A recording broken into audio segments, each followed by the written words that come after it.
September the 11th is certainly a day which will live in infamy. In our culture, in our collective history, in our understanding, it is in a day, I would imagine, and see it very similar to what we would remember in 1941 as the attack on Pearl Harbor in December, or perhaps when Kennedy was shot in November 1963, or September the 11th, 2001. I would, if you were alive and of an age to remember such events, I dare say that you still remember where you were when you heard that the World Trade Centers had been attacked. You remember that? I was headed to work into Morganton. I was just graduated seminary in May of 2001, and I was headed into work, and I listened to one of the Charlotte radio stations that always cut up and carried on. And I heard what they were saying, and I said, this is the weirdest, stupidest, horriblest idea of a joke I have ever heard. Complete and utter denial. It only took till when I began to open up the newspapers on my laptop in the office that I could actually understand that it was a real event that was happening. But you remember where you were too. All the elders in the annual conference, those preachers that have full connection tenure, were often at elders retreat, or a lot of them were. My senior pastor at First Morganton was away. I was not yet an elder, so they did not invite me. I was not one of those old preachers. I was one of the young preachers, provisional at the time, or they actually called it probation. It made you sound like you were, but now it's provisional elder, but you hadn't quite gone through the steps. And so he was going to be away that week, and so he said, Jason, you can preach Sunday. And it was September, I think, the 16th. And so you can preach. And I was like, okay. And this was before all this happened. And then they ended their session early so that pastors could return home. And I asked Bob, I said, well, Bob, I know you want to preach Sunday. And he was like, no, you can. This is one of the greatest national tragedies in the world, and you want me to preach? I'm 6 months out of seminary. Not quite. No, you can. And I did not realize that this was September the 11th, that it was 15 years until I read the lectionary text for this week, which is the Gospel of Luke that we read today, which is the very same text that I preached September of 2001. A lot of people don't think the lectionary texts connect oftentimes with current events and what's going on. I beg to differ. Part of what I want to do today is for us to reflect on that, and part of what I want to do today is to re-deliver sections of my sermon from that day, because I think it still applies to our day and where we are in our world. While we're 15 years from the event and the tragedy, there's still a reflection of where is God in that event and where is God in our now. So I want to seek to answer that. I'll ask you the same thing I asked our children. Have you ever lost something important to you? You know how that searching goes, the unrelentless wandering where something is. I'm the worst, because I'll know that I have something that I need, tools in particular, and they're somewhere between church, home, and my car or my parents' house. And I know I have it, but I cannot find it for the life of me. So after a couple of weeks of searching, I just go buy another one at one of the cheap hardware stores. Some things aren't like that.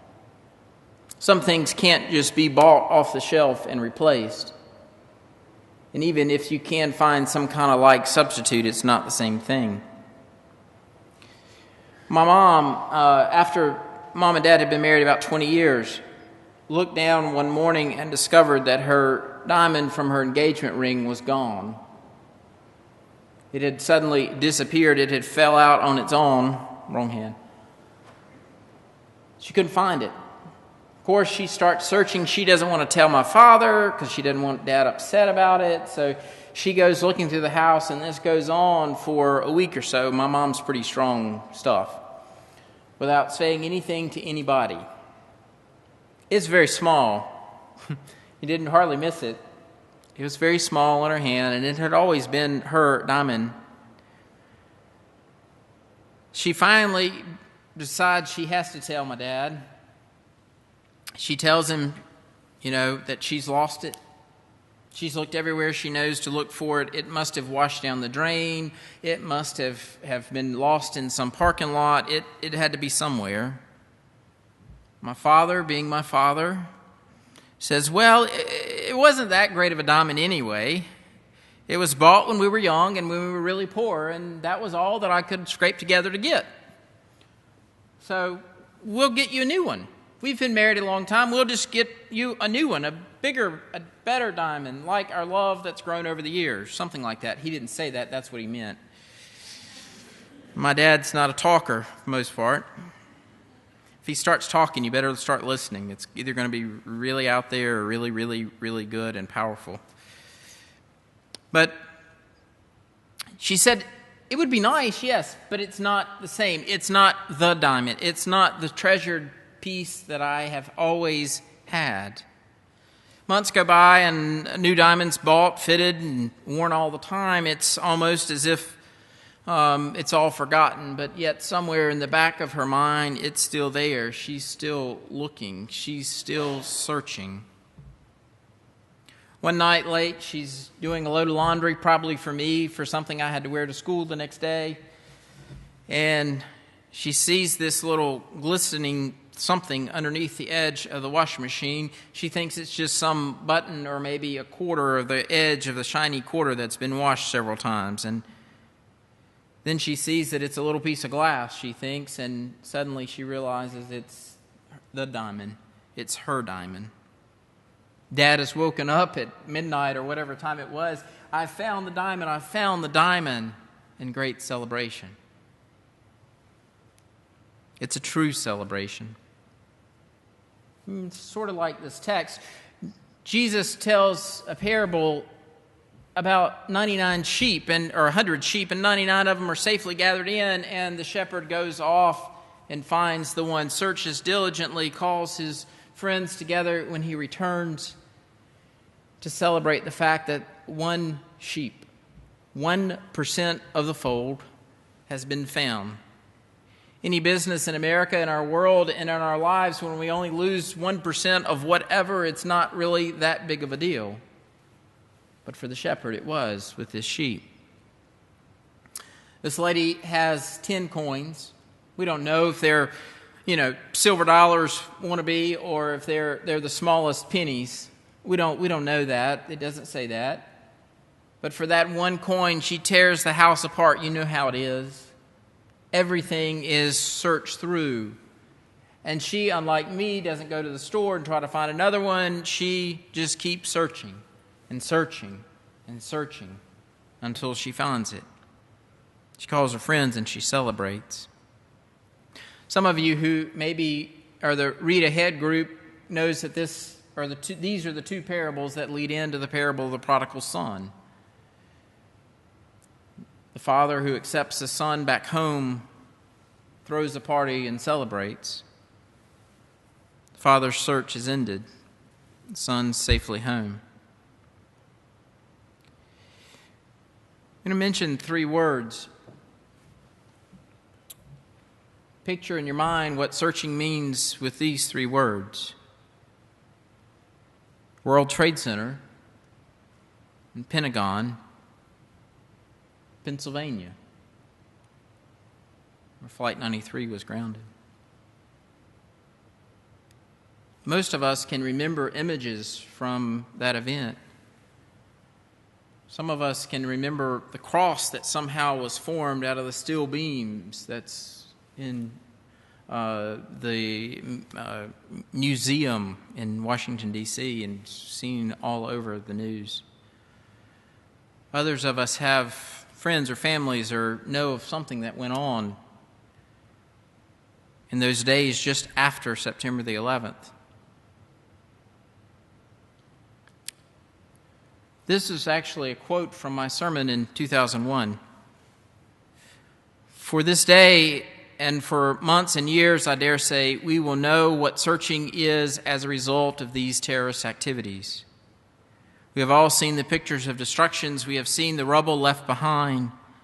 We have seen the searchers still continuing. That is what searching is.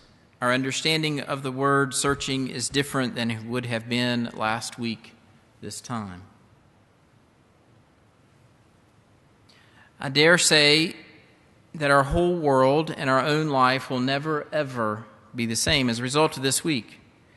We've seen the devastation wrought on our country. We have heard the stories of how people made contact with loved ones just before their death came. We have heard how many people narrowly escaped the tragedies by oversleeping or skipping work on Tuesday. We've heard how children have lost parents. We've heard how families have lost loved ones. The stories are numerous. Every channel on TV has some special report.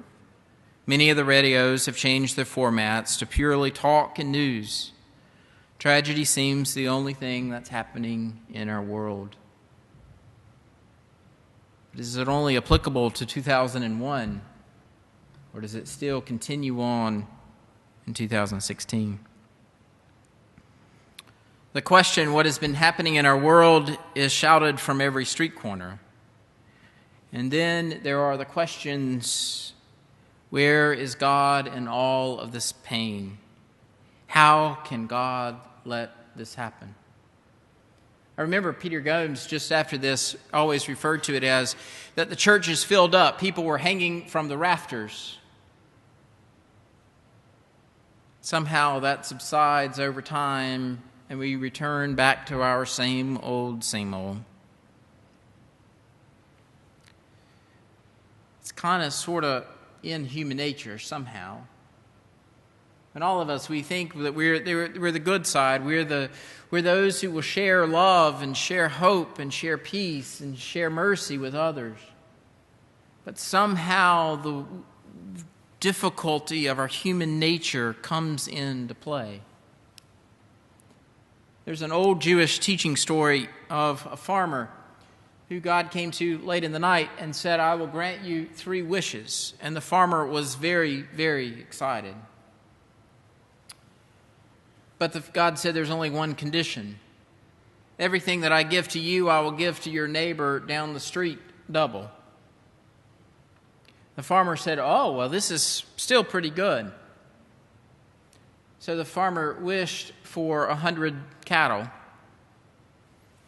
100 cattle suddenly appeared, and the farmer thought, I need more land for my cattle, and so he wished for another 100 acres, and the 100 acres suddenly appeared. And the farmer said, I need to think about the last one. And so he was out and about, walking about, and he passed his neighbor's farm and then saw that there had been 200 cattle given to the neighbor, and the neighbor received 200 acres of land. So the old farmer went back to his house in a begrudging mood. He said, I have my final wish. He said, I wish that God make me blind in one eye. And the Jewish ending for that story is that God wept. There is something about that in the human nature when we see someone else getting more and more that we look and we say, we can't have that. That's not right. We can't celebrate the goodness that comes to others. We're upset by it. Somehow in our human nature, in our workings in our world, we think that we're the only ones that deserve anything good. And so our human spirit wrestles as we see daily in the news. Perhaps those questions of how could we let God let this happen? Where is God in all of this pain in our lives and in our world, both then and still now? Perhaps these are some of the most difficult questions, and there are no answers. Even after that, in the National Cathedral where Billy Graham spoke that day, he said that he was not sure, he did not know why things like the attack in September the 11th happened. The fact is that there is often pain in our world. There is suffering and there is injustice. There are events which occur daily to people all across the world which are great tragedies. This week, the tragedies hit very hard in 2001. They hit with great force and with much sadness. And in times like this, we cannot help but to turn to God, for we know no other resource to comfort for our confusion, comfort for our pain, and for the suffering of the world. But where is God in the pain? Where is God in the suffering? I'm not sure there's any resource or the guide that can give us any certainty the answer to that question. From my heart, then and now, I do believe that God is here with us now. God is in the midst of this whole confusing, horrible situation. God is here to comfort us. God is here to assure us that there is nothing that can and will separate us from God and God's great love, not even horrible events wherever they may occur. Where is God? Do you want to know where I see God, where I saw God in 2001? I see God in the people. Someone said in the interviews this week that New York turned into a small town for about 6 weeks. It didn't matter if you were in Upper East Side or the Lower East Side, if you were far out of town or you were right in there. People hugged on the street that had never met the other person. Then I saw God when voices appear calling for peace and not for war. Then I saw God when people remind us that not all Arabs or Muslims are in on this attack, and that just because a person is from Afghanistan or somewhere in the Middle East or not like us, they are not necessarily terrorists. I see God when flights of today are flying safely. I see God when, despite circumstances, Christian, Jews, and Muslims worship and pray together. I see God and I hear God in the prayers of the peoples across the lands. I see God when families are suffering the death of loved ones, and yet they find strength to continue on what they must face. But you know where I see God the most, it's actually in the searching, just as the text says. Just as Jesus used the parables to show us a glimpse of what heaven is like by using a shepherd and a woman as images of God working in the world, God is now searching for that which is most important to God. God is present for people in every piece of concrete lifted then and every piece of plain that was gathered. God is here with us now. God is still. God will continue to be present with us. And God is still here. God is searching for us, for you and for me. That's my prayer this day, that we may never, ever, ever forget whatever the circumstances we must face in our world, God is in our midst. God is with us through it all. May we never forget God is in our midst. That's what I thought in 2001. That's still what I think in 2016. It really doesn't matter if you're looking for God in the largest of the cathedrals or in the darkest places, in the most uncertain times of our lives. God is there. God is calling us over and over again to be beacons of peace and in hope and of love in the world in which we live. Not just some ho-hum going through the motions part of life, but to celebrate with joy and with thanksgiving the hope and the peace that we've experienced as people of God. To understand that somehow in this wicked mess of the world and the evil that is around, that there's still hope, that we are beloved, that we are loved, and we are called to love one another. We're called to be counter to the culture. We're called to be counter messengers of hope and of love and of goodness.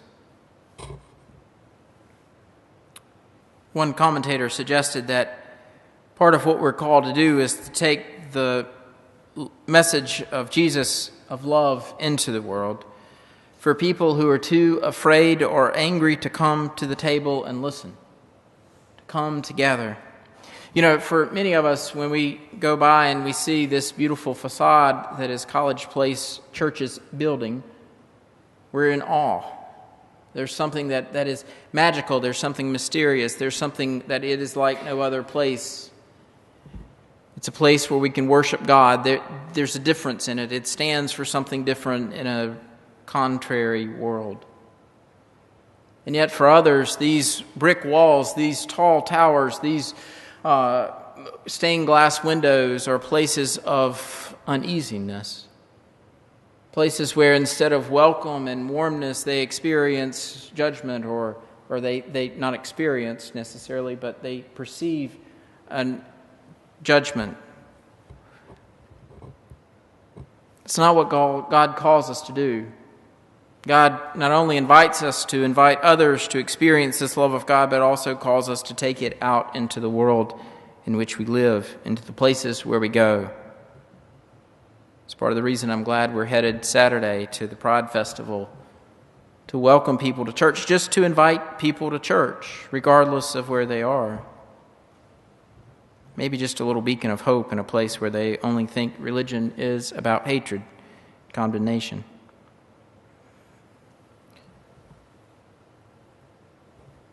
Somehow, some way, this gospel text needs to be lived out in our lives. When is the last time that you celebrated the joy and the love and the peace that you have experienced in God at some point in your life? When is it? How can we do it better? How can we invite others into this walk with Christ? In our world today, we need that. We need to stand fast for it and hold on to hope and love and peace of God in all that we do. All honor and glory and power be to the one who was, who is, and who is to come. In the name of the Father, and of the Son, and of the Holy Spirit. Amen.